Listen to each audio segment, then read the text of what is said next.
Hey, welcome to The Explainer. Today, we are diving into the really powerful ideas from a book that's challenged millions to rethink happiness and freedom. It's called The Courage to be Disliked. It's this fascinating journey into the psychology of Alfred Adler, but it's told as a simple conversation between a philosopher and a young man. So let's get into it and explore what it really means to be free. So let's just kick things off with a big question, one that gets right to the heart of this whole philosophy. Are you living your life to meet someone else's expectations? I mean, think about it. So much of our stress and anxiety really comes from this one simple but super profound problem. And this way of thinking, well, it offers a pretty radical way out. And that leads us right into our first big idea, the approval trap.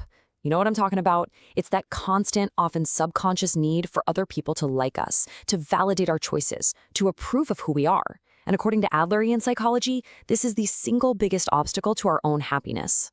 Now, this idea, it sounds so simple, but it is absolutely revolutionary. The core message is that real freedom is a choice that we can make for ourselves right now, and it's completely independent of what anyone else thinks. And look, this isn't about being selfish, it's about being self-sufficient in your own happiness. Okay, so this whole idea of self-sufficiency, it actually builds into something even more radical, and it's a huge break from a lot of conventional psychology. It's the idea that your past doesn't have to define you. This is a direct challenge to the notion that we are just, products of our past traumas. And you can really see the huge difference right here.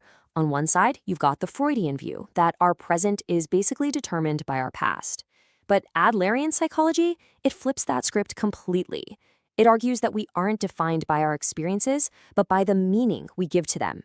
The power to choose your life's direction is right here, in this very moment. All right, so if we're not supposed to be seeking approval, and our past doesn't get to define us, how do we actually handle difficult relationships? This is where the philosophy gives us a surprisingly simple and practical tool to get that freedom. It's a concept called task separation. And the big idea here is that most of our conflicts with other people come from confusing our responsibilities with theirs. So when you're worried about what someone thinks of you, you're actually interfering in their task. Their opinion, that's their business, not yours. Your only business is to live authentically. So how does this actually work in real life? Well, when you're facing a problem, first, you just identify it. Then you have to ask the critical question, whose task is this? Like, whose problem is this really? And the final steps are all about drawing a line. You handle your tasks and you let other people handle theirs. Now, this isn't about being cold. It's about respecting boundaries and giving everyone the freedom to own their own lives. And all of this, it leads us right to the powerful central theme, the big one that gives the book its name. This is where all those previous ideas come together into one single, courageous act of living. I mean, just think about it for a second. What really happens when you stop trying to please everybody? When you separate tasks and you start living based on your own values, your own principles?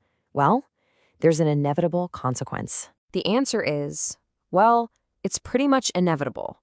When you live an authentic life, you're not going to meet everyone's expectations. You won't fit into every box. And because of that, some people will dislike you. And this philosophy argues that this isn't just okay, it's actually a sign that you are on the right track. Because that's the proof right there.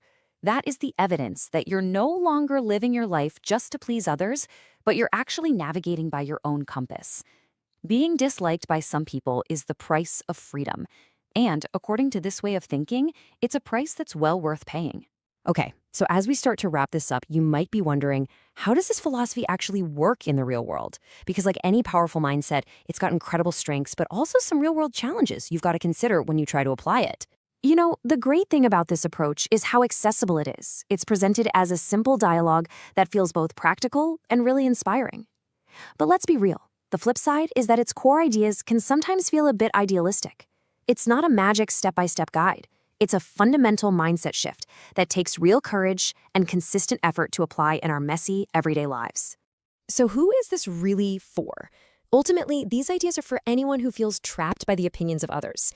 If you've ever struggled with people-pleasing or you're afraid of being judged, this perspective offers a fresh, really empowering way to think about what it means to be happy and free. And what's the whole point of getting this freedom? It's not just about isolating yourself. The final, beautiful message here is that once you're free from that need for approval, you can find true, lasting happiness in contributing to others. Not for their praise, but just for the simple, profound joy of contribution itself. So I'm going to leave you with one last provocative thought to chew on. Just imagine it. What choices would you make? What path would you take? What would you do with your one life if you truly were not afraid of being disliked? Thanks for joining me on The Explainer.